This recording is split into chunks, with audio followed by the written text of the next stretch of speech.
Assalamualaikum warahmatullahi wabarakatuh. Selamat siang. Mudah-mudahan kita masih dalam keadaan sehat. Nah, materi untuk hari ini adalah untuk kelas 12, baik akuntansi maupun TKJ, yaitu PKN. Nah, untuk di semester awal ini di kelas 12 PKN kita lanjutkan dengan judul besarnya, yaitu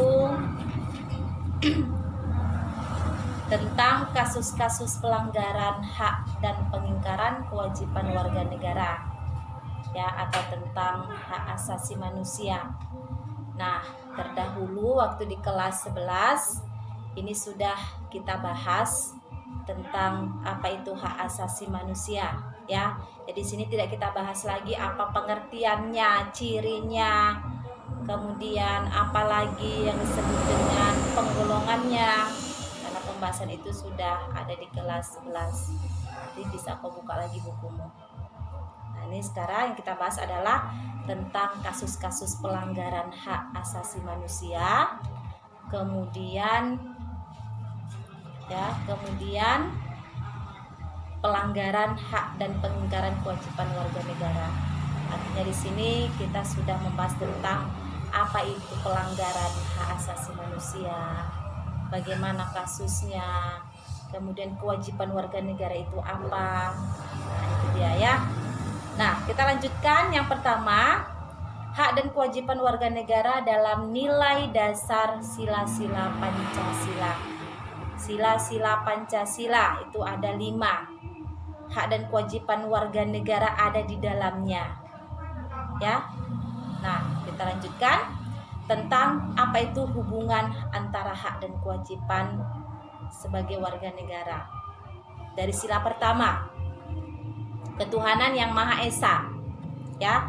Sila pertama, ketuhanan yang Maha Esa. Apa kewajiban warga negara di dalam nilai-nilai Pancasila sila pertama ini?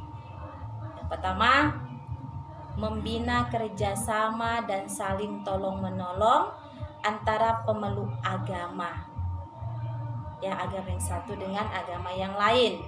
Kita wajib tolong-menolong, kita wajib membantu antara satu dengan yang lain, meskipun kita tak seagama.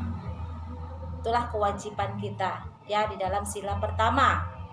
Kan dalam sila pertama disebutkan ketuhanan yang Maha Esa, berarti kita semua sama, meskipun tak seagama tapi kita punya Tuhan. Artinya agama manapun itu mengajarkan bahwa kita sebagai manusia harus saling membantu, harus saling menolong satu dengan yang lain. Itu yang pertama, ya, kewajibannya. Yang kedua, mengembangkan toleransi antar umat beragama. Mengembangkan toleransi antar umat beragama, bertoleransi kita, ya. Nah, apa tujuannya? Supaya kita itu sama, serasi, selaras, harmonis. Nah, contohnya misalnya kita di dalam kelas, kita terdiri dari 2 agama, agama Islam dan agama Kristen. Kenapa bisa kita bersama di sini? Misalnya kita dalam kelas, kita nggak ribut, kita nggak gaduh, karena kita saling menghargai, kita harmonis, kita serasi, kita selaras. Kenapa? Di antara kita ada toleransi. Itu ya, yang kedua. Yang ketiga, tidak memaksakan suatu agama maupun kepercayaan kepada orang lain. Nah, ini adalah kewajiban kita sebagai warga negara di dalam nilai-nilai Pancasila sila pertama. Kita nggak boleh memaksakan agama kepada orang lain, ya. Nah, di dalam hak asasi kan ada hak asasi pribadi, kita berhak memilih agama dan kepercayaan kita masing-masing. Kita berhak, ya, memilih apapun itu tanpa harus ada paksaan dari orang lain. Itu yang pertama. Yang kedua, sila kedua, kemanusiaan yang adil dan beradab, ya. Apa kewajiban kita sebagai warga negara? Yang pertama, Perlakukanlah orang lain sesuai harkat dan martabatnya. Karena setiap manusia ini kan ciptaan Tuhan. Ya, kita harus memperlakukan orang lain sesuai harkat dan martabatnya. Setiap manusia punya martabat.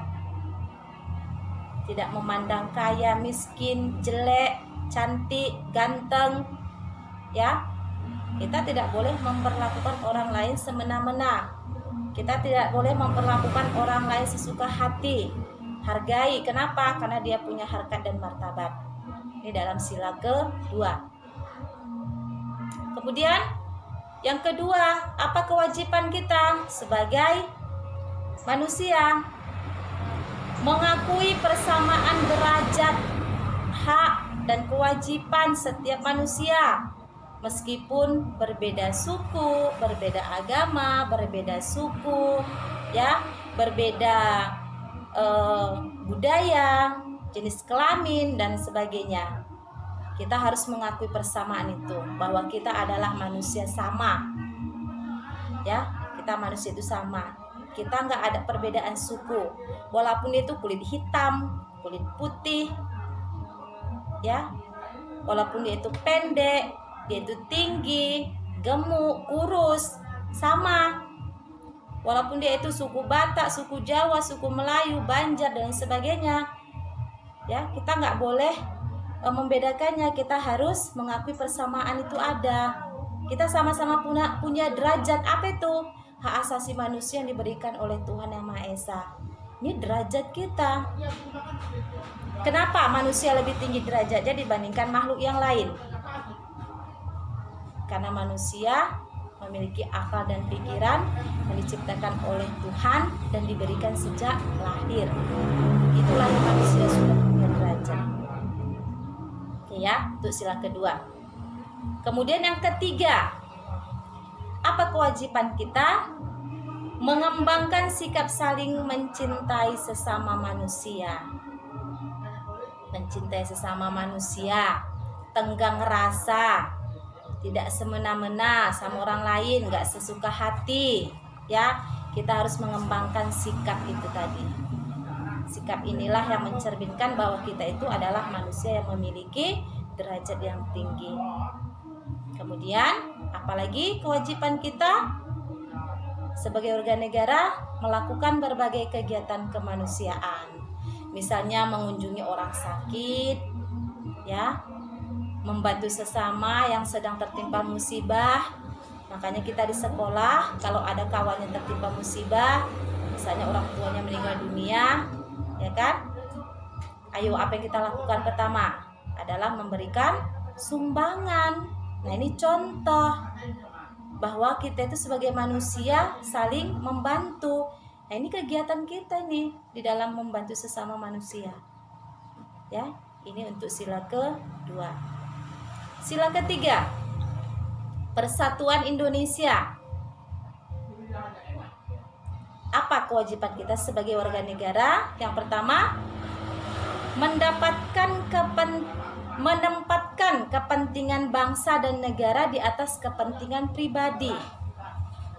Nah, oleh karenanya, suatu saat kalau kau nanti sudah jadi kepala pemerintah, entah jadi bupati, jadi gubernur, jadi camat, maka tempatkan dulu kepentingan bangsa dan negara, baru kepentingan pribadimu. Kenapa? Nilai Pancasila, ya, yang mengajarkan kita harus kita utamakan dulu kepentingan bangsa dan negara, baru kepentingan pribadi. Ya, jangan sampai kau nanti disebut adalah orang yang KKN, korupsi, kolusi dan nepotisme. Orang-orang yang melakukan KKN itu adalah orang-orang yang mementingkan dirinya sendiri, tidak mementingkan bangsa dan negara, tidak menempatkan kepentingan bangsa dan negara dia. Ya, itu yang pertama, kewajiban kita sebagai warga negara. Yang kedua, apa kewajiban kita sebagai warga negara? Di dalam Pancasila sila ketiga, rela berkorban untuk kepentingan bangsa dan negara. Rela berkorban, ya, rela berkorban untuk kepentingan bangsa dan negara. Apa contohnya? Ya, rela berkorban untuk kepentingan bangsa dan negara ini kan susah sebenarnya. Ada yang mau sampai yang dikatakan sampai bertumpah darah untuk negara. Kalau pada saat ini tuh nggak akan ada. Ini zaman perjuangan untuk mempertahankan kemerdekaan bangsa kita di zaman dulu. Ya, kau sekolah dari SD 6 tahun, SMP 3 tahun, SMK ini kau udah hampir mau 3 tahun, 12 tahun. Ya, berapa besar biaya yang kau dikeluarkan orang tua untuk kau? Apakah itu tidak disebut pengorbanan? Pengorbanan. Rela berkorban. Untuk apa kau sekolah? Untuk menjadi orang sukses. Kalau kau sukses, tidak akan terjadi kemiskinan. Kau kerja, kau sukses, tidak terjadi pengangguran, sudah membantu pemerintah kau. Ya, sudah membantu pemerintah. Kenapa? Kalau pengangguran apa yang terjadi? Perampokan, maling, ya kan? Jadi kalau kau udah sukses, kau kerja, kau punya uang, bahkan kau bisa membantu yang lain. Ini termasuk kau sudah berkorban, membantu negara, mencerdaskan negara, kehidupan bangsa. Nah ini ya, sila ketiga. Kemudian, apalagi kewajibanmu? Kewajiban kita sebagai warga negara. Yang ketiga, mencintai tanah air dan bangsa Indonesia. Mencintai tanah air dan bangsa. Ini contohnya gampang. Ya, gunakan produk dalam negeri. Nah, ini kan sering kita dengar, ya kan? Gunakan produk dalam negeri. Ya, mencintai tanah air. Dengan kita menggunakan produk dalam negeri berarti kita cinta tanah air. Kemudian yang keempat, apalagi kewajiban kita mengembangkan persatuan dan kesatuan Indonesia atas dasar Bhinneka Tunggal Ika. Mengembangkan persatuan dan kesatuan Indonesia atas dasar Bhinneka Tunggal Ika. Ya, lambang negara kita kan ada disebut Bhinneka Tunggal Ika. Walaupun berbeda-beda tetap satu tujuan. Ya, walaupun berbeda-beda tetap satu tujuan. Nih, kita kembangkan persatuan dan kesatuan ada di dalamnya. Artinya walaupun kita berbeda agama, berbeda suku, berbeda budaya, kita tetap menjadi persatuan dan kesatuan seluruh Indonesia. Ini di dalam sila ketiga. Sila keempat, kerakyatan yang dipimpin oleh hikmah, kebijaksanaan dalam permusyawaratan perwakilan. Apa kewajiban kita sebagai warga negara Indonesia? Yang pertama, mengutamakan musyawarah dan mufakat di dalam pengambilan keputusan. Utamakan musyawarah dan mufakat di dalam setiap mengambil suatu keputusan. Ini adalah bagian dari makna sila keempat. Ya, kemudian yang kedua, apalagi kewajiban kita tidak memaksakan kehendak kepada orang lain. Jangan memaksakan kehendak pada orang lain. Ya, misalnya kita ada mengadakan suatu rapat. Kalau hasil keputusan itu sudah ada, ya, kita harus melaksanakannya. Kita harus bisa menerimanya. Kita nggak boleh bilang, aku nggak setuju. Jadi makanya sebelum ada keputusan di dalam musyawarah, nah, kalau memang ada yang ingin sampaikan. Kalau pendapat kita itu belum dapat diterima, ya jangan dipaksakan. Nah, ini kewajiban kita sebagai warga negara itu, ya kita nggak boleh memaksakan kehendak sama orang lain, apapun itu. Ya, makanya ada yang namanya musyawarah. Kemudian, apalagi yang harus kita laksanakan? Ya, apalagi kewajiban kita sebagai warga negara Indonesia? Yang ketiga, dalam sila keempat, memberikan kepercayaan kepada wakil-wakil rakyat yang telah kita pilih. Siapa wakil rakyat kita? Yang kita sebut Dewan Perwakilan Rakyat atau anggota dewan. Nah, kita percayakan pada mereka. Karena kita sudah memilih mereka menjadi wakil kita, percayakan.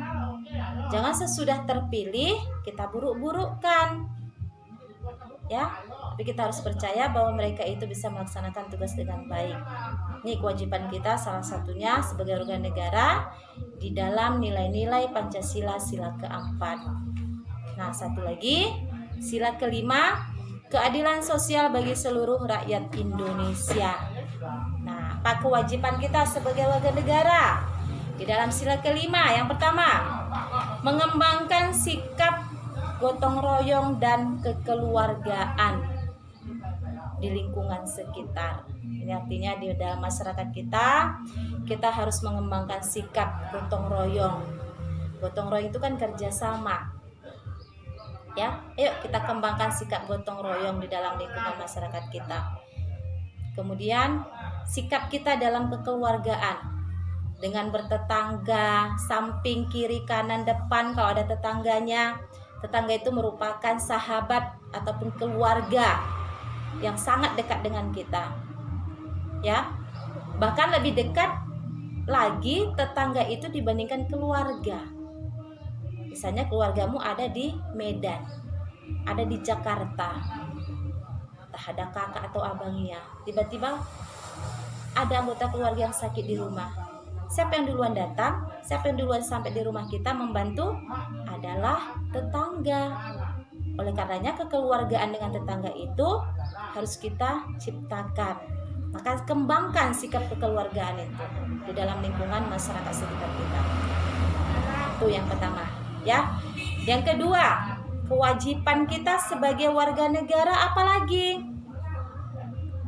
Tidak melakukan perbuatan yang merugikan kepentingan umum. Jangan melakukan perbuatan yang merugikan kepentingan umum. Apa itu? Jangan rugikan orang lain demi kepentinganmu. Ya, jangan rugikan keluarga, jangan rugikan tetanggamu. Jangan rugikan sahabatmu. Ya, kalau kau rugikan berarti kau sudah melanggar. Nah, jangan melakukan perbuatan yang merugikan orang lain. Itu yang kedua. Yang ketiga, satu lagi. Ya, apa kewajiban kita sebagai warga negara? Suka bekerja keras. Suka bekerja keras ini artinya bukan harus banting tulang kau, bukan. Kita suka bekerja keras itu artinya kita bekerja untuk kepentingan orang lain, juga untuk kepentingan diri kita sendiri. Ya, suka bekerja keras. Artinya di mana-mana pun kau itu bekerja, kau ada disenangi oleh orang banyak. Berarti kita itu sudah melaksanakan kewajiban sebagai warga negara. Nah, ini dia ya. Nah, jadi kalau untuk di materi kelas 12 ini kita sudah membahas tentang bagaimana dan apa yang harus kita lakukan di dalam lingkungan kita sendiri dan masyarakat. Kalau kelas 11 kemarin kita masih membahas tentang apa itu hak asasi manusia. Nah, jadi di sini supaya kita tidak melanggar hak asasi itu, ya kita harus tahu apa kewajiban kita sebagai warga negara. Nah, baik, untuk materi saat ini dulu yang Ibu sampaikan. Nanti catatan ataupun tugas-tugasnya Ibu lanjutkan di berikutnya nanti. Ya. Nah, silakan dikerjakan tugas-tugasnya dengan baik. Bagi yang belum bisa mengikuti daring, jangan lupa tetap datang ke sekolah untuk mengikuti luring. Supaya apa? Kau sudah kelas 3, jadi harus lebih banyak belajar. Ya. Nah, Ibu akhiri sampai di sini. Assalamualaikum warahmatullahi wabarakatuh dan selamat siang.